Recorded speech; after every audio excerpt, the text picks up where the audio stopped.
What's up, Vault Hunters? I'm SchviftyFive, and this is Ultimate Vault Hunters. The reception to our inaugural One Life build guide was so overwhelmingly positive, we decided to bring Depriesticles back for the 14th installment of Ultimate Vault Hunters. Today, Priest will break down the finer points of how to One Life with the legendary assassin Zane, including a great analysis of how Zane's purple tree can be effectively incorporated into any One Life build. Thank you so much for tuning in and joining the conversation. Whether you're joining us on Twitch, YouTube, or Twitter, or listening along on iTunes, Stitcher, SoundCloud, or Spotify, we thank you for tuning in and listening to the program. For those who want to watch Ultimate Vault Hunters as soon as it goes live, you can hear it first bi-weekly, Thursdays at 4 p.m. Eastern, 1 p.m. Pacific on Twitch and YouTube. Priest, how's it going? How you been? Good. It's good to be back. How you doing, Liz? I'm great. You enjoying Arms Race? Oh, I love Arms Race personally. As a challenge runner, you know, I'm a One Life guy, so it's just kind of like a little mini One Life, and I can't get enough of it. I absolutely love it. Have you been taking any of your One Life characters into Arms Race? I did actually. Really? Tess and I, during our co-op One Life, that's the first thing we did, because you get some really good loot in there, and it's high chances of getting some decent stuff, and get extracted and use it right at the beginning of the game. So yeah, it's a lot of fun. There's a lot of really good stuff in there. I got some good guns in there. I went through one of the takedowns and just melted. It was awesome. It's really rewarding. I like it a lot. So high risk, high reward. Yeah, especially in a One Life. And that's the thing, though. You can go in and just kill some stuff and then extract your 3 items and just get out if you want to. You don't really have to always fight the boss. But the more you do, the more stuff you get. So It's really awesome. Okay, so we have a skill tree to go through. We're going to go through the skill tree, and then we're going to learn how to spec for end game. Right, which is very similar to how the rest of the build is, but I'll explain that a little bit later. All right, so take me through the first build. This is a Zane build, and it's very, very health mitigation focused. As you know, being a One Life, we want high survivability, but we also have to make sure that we're doing enough damage to be able to progress through the game. So looking here at the purple tree first, the newest tree that everyone's all excited about. The first thing we'll do is take the MNTIS Shoulder Cannon as our first action skill. And I love the MNTIS Cannon. I think it's absolutely fantastic. It's a lot of fun to use. Nice. So we'll take that. And so when I start a One Life, I start like New Game Plus or whatever. It's at level 13. I start with the DLC just so I can skip that kind of the beginning of the game where it's just kind of repetitive. Right. So you start at level 13. You have 11 skill points. The first 3 are going to go into the top middle skill in the purple tree called Renegade. And that's just you get health regeneration on critical hits. And as a One Life build, you definitely want that health regen right out the gate. Right. So first 3 points into Renegade. And then your following 2 points would be on the leftmost top skill tree called Mana Focus. And that's just going to get you that accuracy and handling on action skill, activating your action skill. Your next 5 points are all going to be dumped into Commitment. It's the second tier far right tree, or far right skill rather. And that's gun damage and action skill cooldown rate. Mostly what we want is the gun damage here. And right at the beginning of this tree, we get health regeneration and gun damage. So Zane is really killing it with the whole One Life thing early on in the game. So I was really excited to see that. Just to be clear, this is how you would level, right? Yes. Yeah. These are your first. You start with 11 skill points, and this is how you would spec your first 11. Fantastic. So 3 into Renegade, 2 into Mana Focus, 5 into Commitment, and then what we're going to do is move over to the blue tree. So your first 10 would go into purple, and then your 11th first skill point that you would have would go into Violent Momentum for even more gun damage as you're moving. The faster you move, the more gun damage you do. And then you start playing the game, you start gaining your levels, and as you progress through your levels, what you're going to do is you're going to bounce back and forth for a few levels between Violent Speed and Violent Momentum right there in the blue tree. And our goal here is to be able to move faster and then gun damage, the higher gun damage based on your movement speed. But we want to get down to the second tier here. So you just go violent speed, then violent momentum, then violent speed, violent momentum again, and then you're into the second tier in the blue tree, and your next 5 points are going to be dumped into salvation, and that's life steal after killing an enemy. And so there's great. more health mitigation for you to keep you alive for longer. So after your 5 points in salvation, just put one more into violent speed, and it kind of just balances out between your movement speed and your gun damage bonuses between your move speed and your gun damage there. And then we want to move over into the green tree.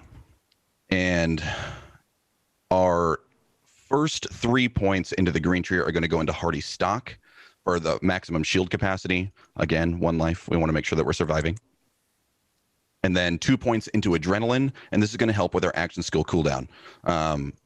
The action skill cooldown is really important because we want to be able to spam MNTIS Cannon as much as possible. And the farther that we get in the game, the more skill points that we get, we'll start to see that the action skill cooldown is going to be reduced more and more as we're going. So this is just kind of the beginning of that. We want to be able to spam MNTIS Cannon as much as possible. And also we're going to be using a barrier, and we want to be able to get our barrier out there as fast as possible too. So action skill cooldown rate is pretty important for this. The next 5 points are going to be in the second tier far left skill called Brain Freeze, and that just allows you to freeze enemies when you hit them with critical hits. So 5 points into that, and right about here is where we start seeing the shift to being a cryo build. Yeah, and I love cryo. I've said it before. Cryo is my favorite element in the game. I think it's a lot of fun to use. So Brain Freeze is one of my all-time favorite skills. The next one is going to go into Disturbed Denial. And what this one does is it says Zane's barrier gains the effect of his currently equipped shield mod.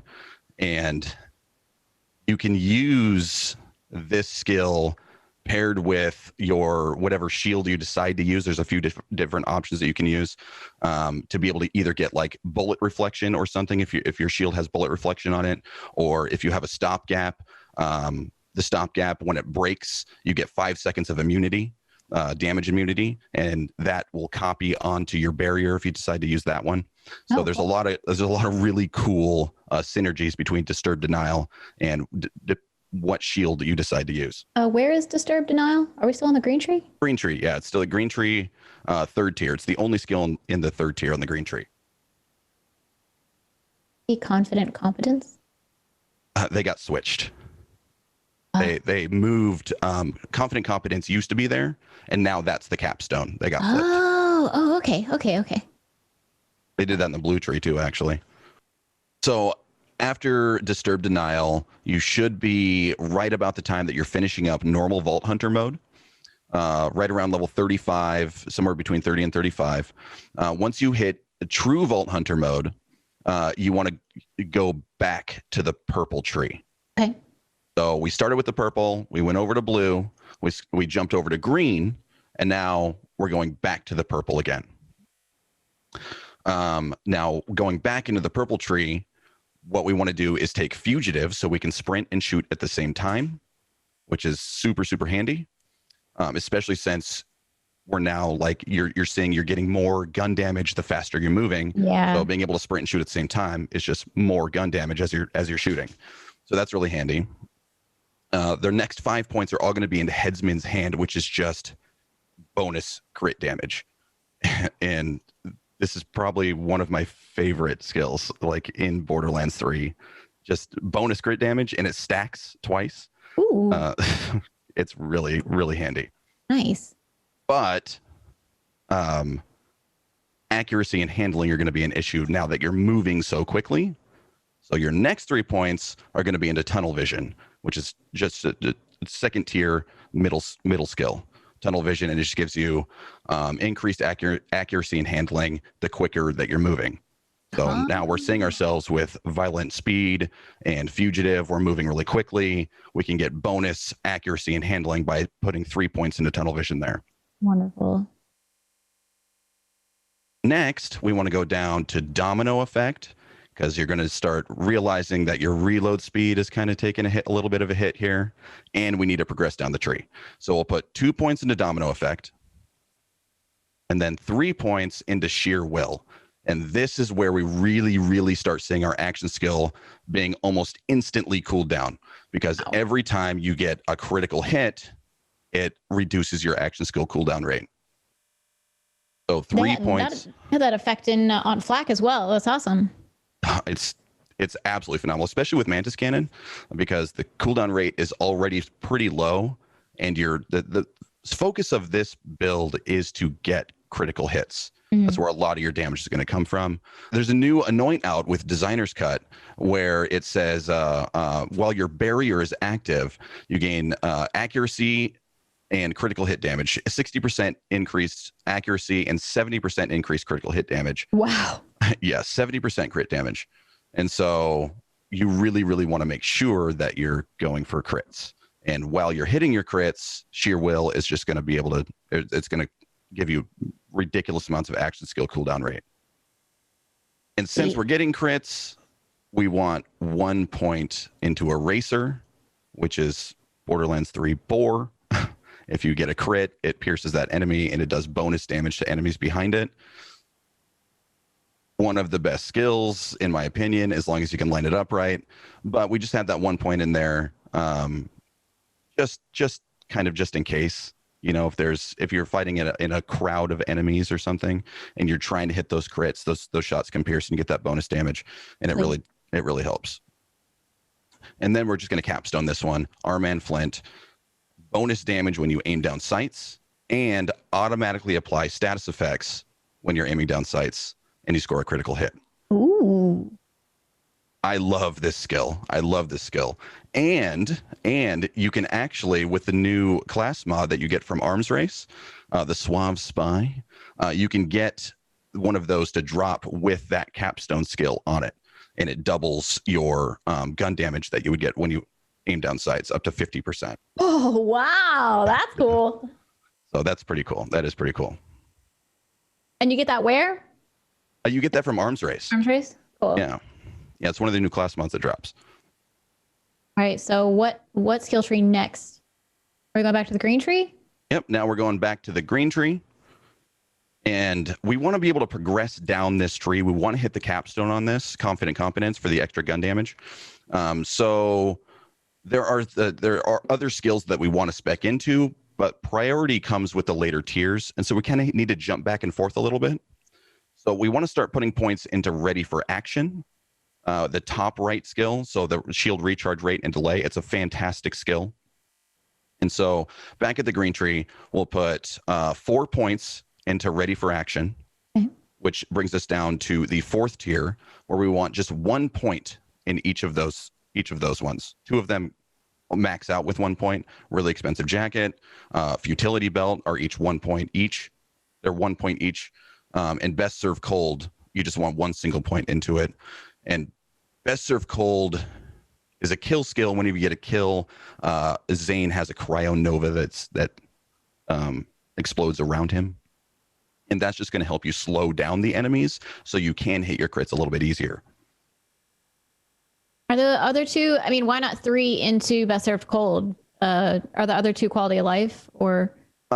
No, we want just the 1 in there because the damage of it is not all that great. Okay. We just want that Cryo Nova to be able to slow down mobs so that we can hit our crits easier. We don't need it for the damage though. So once we put those 3 skills in, we'll go back up and put our final skill into Ready for Action for our shield recharge rate and delay. And then the top left skill, Adrenaline, we'll put 1 more point into that one so that we can get down to the 5th tier, where we'll take Calm, Cool, and Collected for the health regeneration, the potential to automatically reset your action skills and stuff. It's a fantastic skill. You definitely want it. Cool. And 3 into Refreshment, which is going to give you life steal when you do damage against frozen enemies. Ooh. And we're seeing this turn into a very cryocentric build here. Yeah. We have 2 skill points left. What we want is 1 more into Adrenaline up at the very top. Okay. So we can get further action skill cooldown rate, and then we'll capstone with confident competence. So where it sits right now, right here at the very end, we put 3 points into refreshment, which gives us 24% lifesteal of your damage dealt to frozen enemies. But earlier on, way back at the beginning of this, we put 5 points into salvation. Mm-hmm. Now, and on top of that, we have the 3 points into renegade, our first 3 points that we spec'd. So this is going to be the respec. We're talking respec for the end. Okay. Yes. So, now is the time where we want to respec. We have 3 different skills, all capped out for health regeneration, and we don't need that much health regen. okay. So I know it's right here at the end of the build, but now is when you want to respec. And the only thing that you really want to do is go into the blue tree, and you want to take those points into salvation. You want to keep 1 point into salvation, which gives you 4 available skill points, and just move those up both into violent speed and violent momentum, and you can max both of those out, and you get the extra gun damage and the extra move speed from the move speed that you're getting. Right. So at end game, now you're dealing just a little bit more damage, but you have the health mitigation skills in renegade and refreshment, so you no longer need all of those points into salvation. Cool. So we went through the entire tree, literally exactly in order of every single point of every single level. And then at the very end, we're going to take those points out of salvation and put them into violent speed, violent momentum. Correct. Yes. Oh, awesome. Yep. So that will be our end game one life build. Yes. And it is viable at end game. I've run Mayhem 11, all sorts of different stuff, and it's definitely viable, but it still is focused on survivability. You definitely want to be able to stay alive. And when you're running the one life, I believe that this is probably the best Zane build that you can use now to be able to complete a one life with survivability and high DPS. Have you done any of the takedowns with it? I've done the Malawan takedown with it several times. Oh, nice. Yeah, and it's cool. It takes a little bit to get to like the bosses. When you reach Rotan, it takes a little bit longer to be able to kill him than some other builds. But again, this is focused on staying alive as opposed to just high DPS. Right. So what augments for your action skill do you take? So for the MNTIS cannon, you want to go cold shoulder. You can wait a little bit to spec into cold shoulder for your augment if you want to be able to use it for just a little bit more damage. But mostly the MNTIS cannon is used to help freeze enemies through this. And so cold shoulder, and then the next one is wet work, which is just directly below that on the left side of the skill tree. Sorry. Cool. All right. Awesome. The jokes with this game are literally the best, and I am so glad they have a sense of humor in Gearbox and 2K. So anyway, just gonna glaze over that one.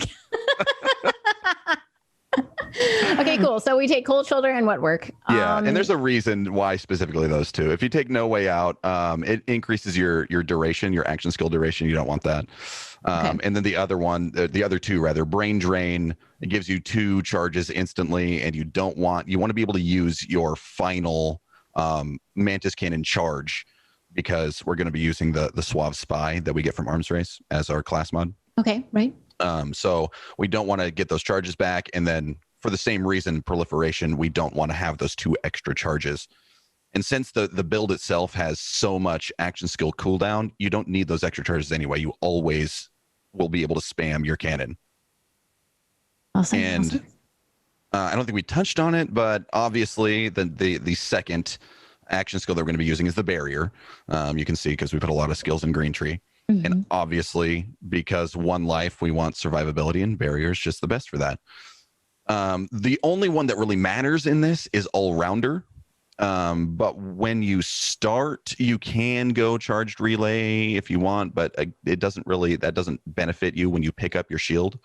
And same thing with nanites. So when you're done with the build, you would want nanites and all-rounder, just in case you do leave your shield on the ground. You want to use it for to be able to benefit off nanites and the health regeneration from that. But really, the only one that we need out of the green tree for the shield is all rounder. Awesome. Okay, so what do you feel like this build excels at the most for normal mode? Let's say for normal mode. For normal mode, it's health mitigation. Realistically, what we want is from Renegade and Salvation. You just want to be able to stay alive, and we're just trying to salvage what we can for gun damage through NVHM or normal Vault Hunter mode. And what about for TVHM? In the latter portions of this build, you'll see that it gets very, very good at crowd control. It's very good for mobbing, extremely good for mobbing. And still, it has the high health mitigation or just high survivability throughout the duration of the entire playthrough. What would you say the main rotation of this build is? So what you want to do initially is just start spamming your MNTIS Cannon. Okay. And what you're going to do using the Suave Spy class mod, what that says is after you use your last charge for your MNTIS Cannon, you activate all your kill skills and they get 10% effectiveness. So you want to start proccing your kill skills, and that's going to get you your move speed and extra gun damage because move speed through Violent Momentum and Violent Speed. You automatically start regenerating health. There's a lot of things that are beneficial for proccing those kill skills. And your action skill cooldown is so high by the end of this that you can just keep spamming it, and you can stack your commitment stacks up to you can maintain 12 or 13 even if there's no enemies around. And so that's where you want to start. Is just start spamming your MNTIS Cannon, find your enemies, throw your shield down, and pick it up. Throw your shield down, pick it up.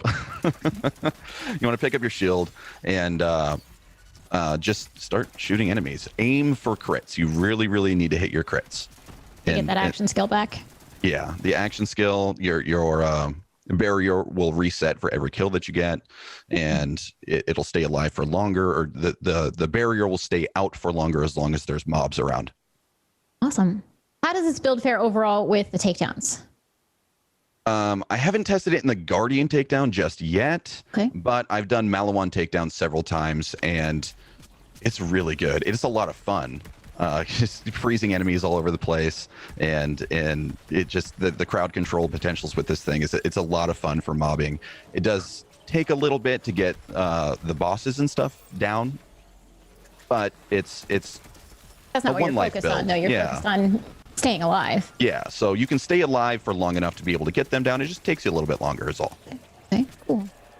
About the skill tree, it seems early on you prioritize survival skills over damage.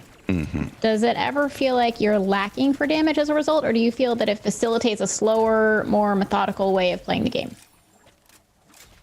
I don't feel like I'm ever lacking for damage with this one. Even early on, because we can get commitment so early, like right out the gate, we can get commitment, and that's just gun damage. You get 35%, or not 35%. You get bonus gun damage and action skill cooldown rate from your commitment stacks alone. And then you're right, though, it does focus on keeping your health up with Renegade and Salvation. I don't ever feel like I'm lacking for damage, though. Even with bossing? No, I don't. No, I don't think so. Okay. Just because of the mindset that this is a survival build and not so much a DPS build. Right. I don't feel like I need to take down the bosses in 0.13 seconds. You know. Right. Totally understandable. So there are a lot of options for weaponry to look out for when playing through on normal mode. What are some of the guns that players may especially want to look out for? On normal mode, your options are pretty open. There are some things that I recommend for people to do when doing a One Life. Okay. Mostly focused on Jacob's weapons, like Jacob's sniper rifles or shotguns, where you get just the bonus crit damage out of them. But with this build, there's not a lot of elemental skills that you're spec'd into. And so if you can find things like some Malawan weapons, like an Atomizer or a Terminator or a Nebula, those things will really help you be able to strip shields and stuff. through normal Vault Hunter mode, but normal Vault Hunter mode, you should be able to just rely on your commitment stacks and the base gun damage to be able to get you through. So just use what you're comfortable through normal mode. What about TBHM? When you get into true Vault Hunter mode and you can actually start like farming for legendaries, there are some weapons that you definitely want to get your hands on. A Maggie, for example, with the high crit damage on that thing. If you can hit the crits with that, it's a phenomenal weapon. Hellwalker, the Light Show, Redistributor is absolutely amazing with this build. Flipper, something like a Flipper or a Monarch. What you really want is high pellet count, high fire rate weapons. Okay. To be able to hit your crits quickly, and that will help freeze the enemies faster. Interesting, interesting. So what anointments should players be aware of and try to obtain during their run? There's one anointment in particular that you definitely want to keep an eye out for, and it's a new one. It's the while barrier is active, accuracy is increased by 60%, and critical hit damage is increased by 70%. Oh, snap. Yeah, it makes a huge, huge difference.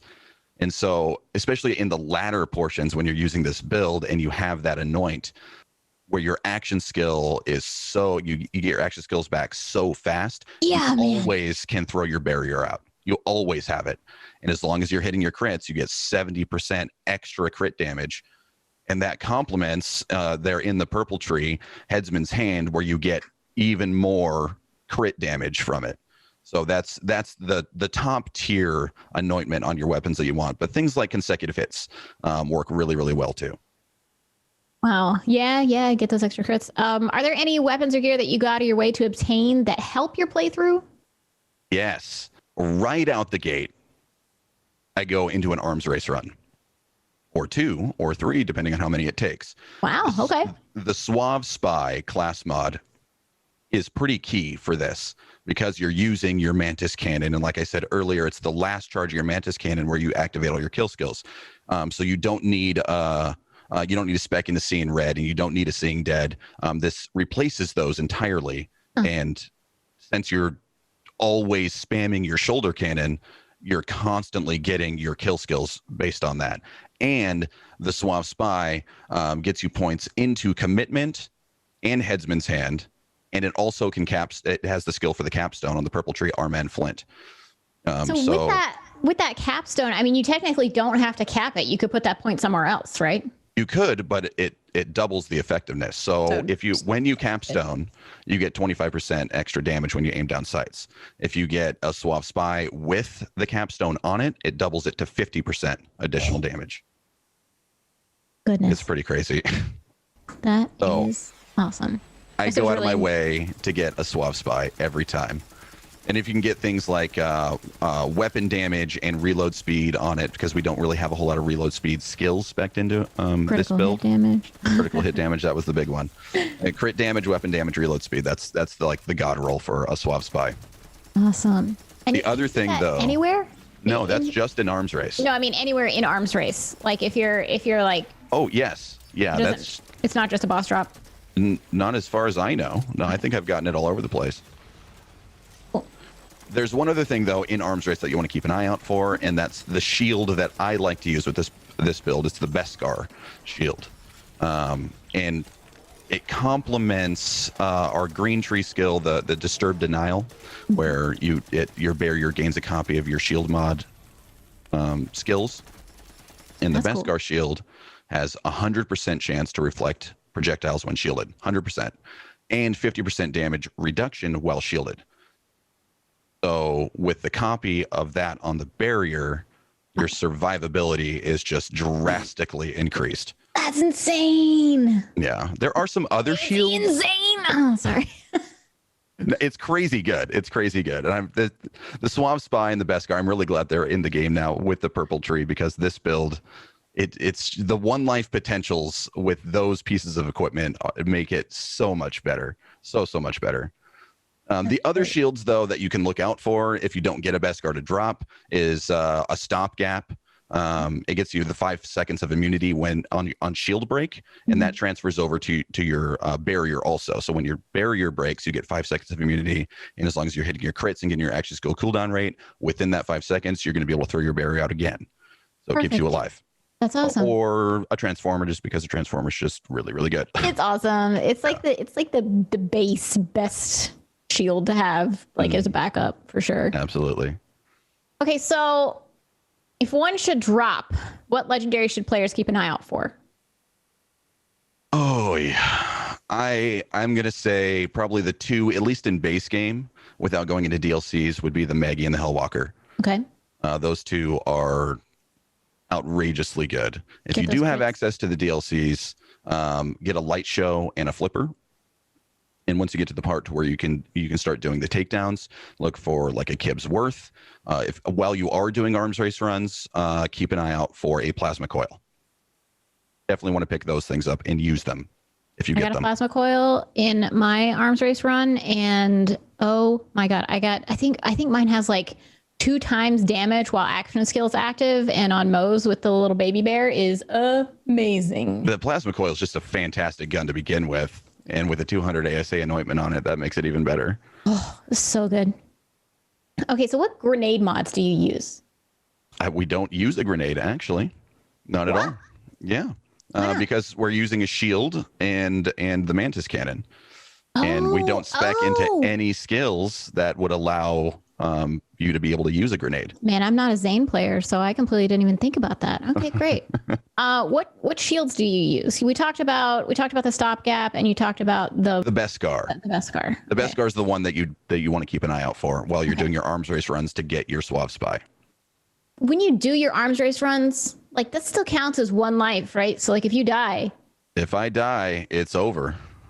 And it's very, very high risk, high reward.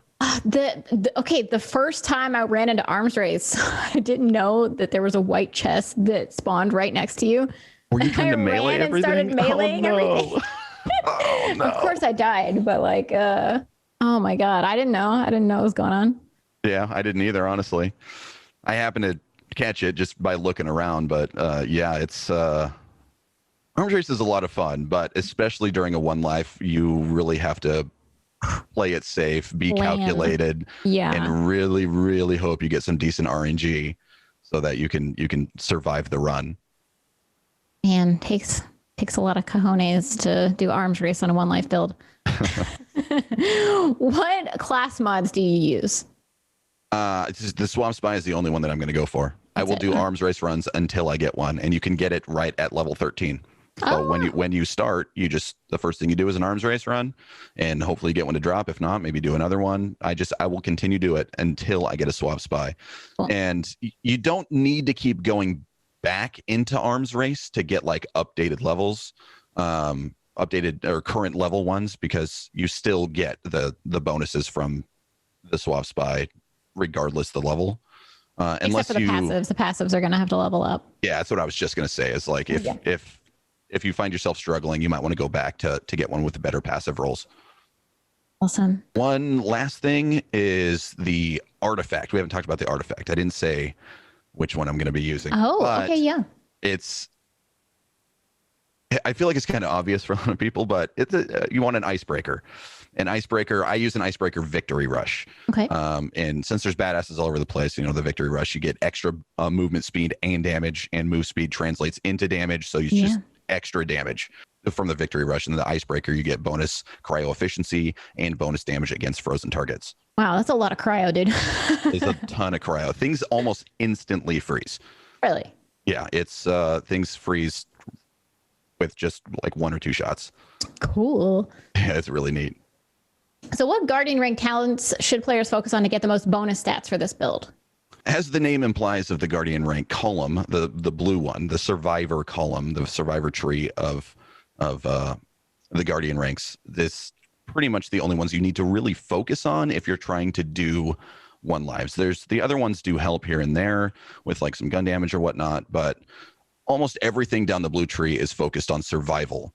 fight for your lifetime, bonus shields, get your shields back after, full shields after getting out of fight for your life, killing enemies trigger shield regeneration. So just focus on that blue survivor tree there from your guardian ranks, and you'll have a lot easier time.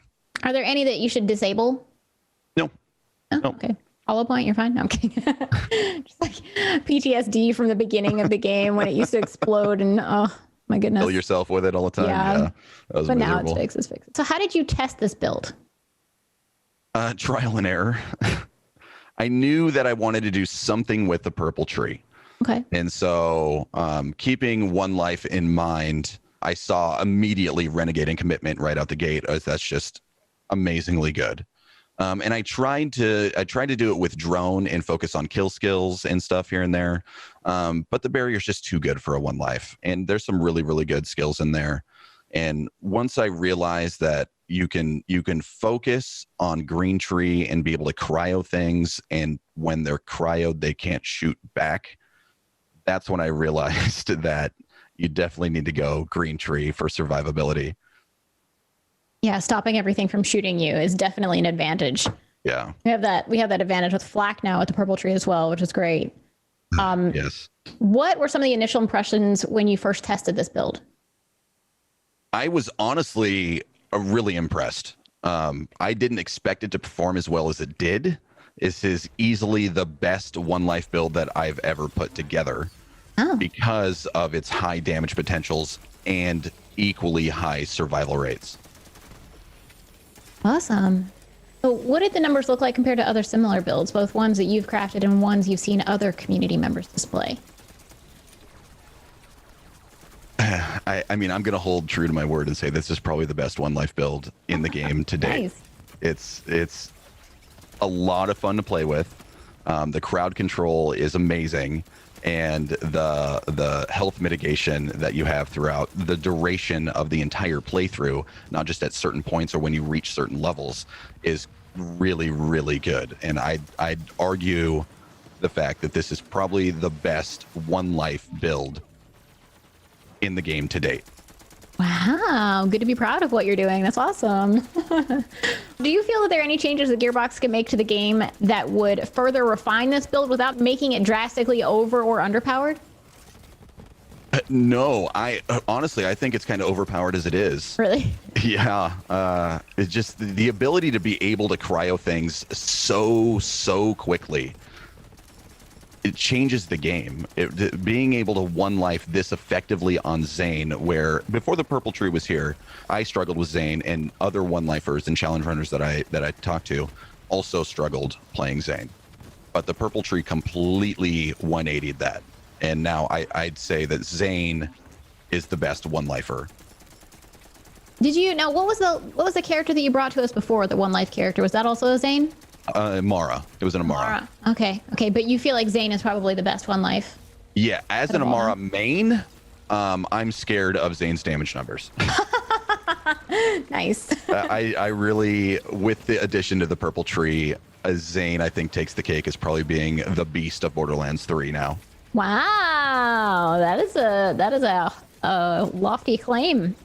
Yeah, but I think it's true. I think it's true. Love to see some of those clips. I can't wait to see them when this goes live. It's going to be great. So what advice would you have for players starting out in Borderlands 3 right now? Starting out right now? Yeah. Oh, man. Take your time. Take your time. Pick up everything. There are countless guns in this game, and your playstyle might not be the same as somebody else's playstyle. So I know for a lot of people, newer players that I talk to will be like, oh, what's the best build for X character, or who's the strongest build, who has the strongest, highest DPS build right now. Don't worry about that. Enjoy the game itself, soak in the story and the lore, and just try everything. Yeah. Because the experiences that are going to give you joy are unique to you. That is so true. That is so true. And there's so much to choose from in this game. There's so many completely different play styles. What advice would you have for players looking to get started on their own One Life adventure? Your own One Life adventure. Hoard Jacob's weapons. That's my favorite one. Is just the bonus crit damage, especially through normal Vault Hunter mode. It absolutely obliterates. So if you are just starting to get into one lifing or challenge runs in general, find yourself some Jacob's weapons and keep some other weapons that have different elements attached to them. So if you know, a shock weapon, a corrosive weapon, make sure that you keep your variety in your backpack or on your person so that you can deal with whatever you find, whether it be a blue shield or a yellow shield. But definitely 100% the crit that you get from Jacob's weapons is going to most likely carry you through your normal Vault Hunter or NVHM playthrough. Would it be advantageous for somebody to keep something that's low level that has good crit damage on it? Like if they had like a low level Maggie or something, just to get the crits so they can get their action skill back? Or absolutely. Yeah, absolutely. Okay. In fact, most, not all, but most legendaries that you'll find that'll drop through normal Vault Hunter mode will stay viable through the majority of that playthrough. Cool. Awesome. Fantastic. Wow. That's it. That's the end of the show. Thank you so much for being here. This has been amazing. That was a lot of fun. Thank you so much for having me back. Can you take maybe 15 seconds to tease another character you might be thinking about doing a One Life run with for your next appearance? Yes, and it's going to be the same as I teased the last time around, actually. But okay. Now with the purple skill trees, I'm seeing a lot of potentials with Flak. There's a lot more potentials with Flak, and he's not so much the glass cannon that he used to be. Thankfully. And so I'm working on some pretty neat things with Flak that uses his purple tree that involve high DPS and survivability. Ooh, I'd be excited to see that. That'd be awesome. Cool. Well, I can't wait to see you next time. This is going to be great. Thank you so much. Thank you so much, everybody, for joining us on the show. And thank you, Depriesticles, for joining as well. Depriesticles, where can we find you on the internet? You can find me by looking up Depriesticles pretty much anywhere, either on Twitch or YouTube. I know that I have my own YouTube link. Yay! Congratulations. On Twitter or any other social platform is just Depriesticles. That's DEPRIESTICLES. Wonderful. And I am SchviftyFive. You can find me everywhere on the internet. It's spelled SchviftyFive. Thank you so much for being here. I can't wait to see you next time. It was an honor and I had a lot of fun. Thank you so much. On such short notice and under a little pressure, it was amazing to see Priest come up with a Diamond Class One Life build featuring the purple tree for all of the Zane gang to enjoy. If Borderlands 3 isn't tough enough for you, consider giving One Life runs a try, much like Priest here, who is certainly worthy of the title Ultimate Vault Hunter. Let us know what you think of this week's build and any of your favorite community-led challenges via your favorite social media platform. Thank you so much for joining us on Twitch, Twitter, YouTube, Facebook, iTunes, Stitcher, Spotify, and SoundCloud. If you'd like more details about this build, you can find a link to more information and the builds in the podcast description section. Happy looting to all you Ultimate Vault Hunters out there.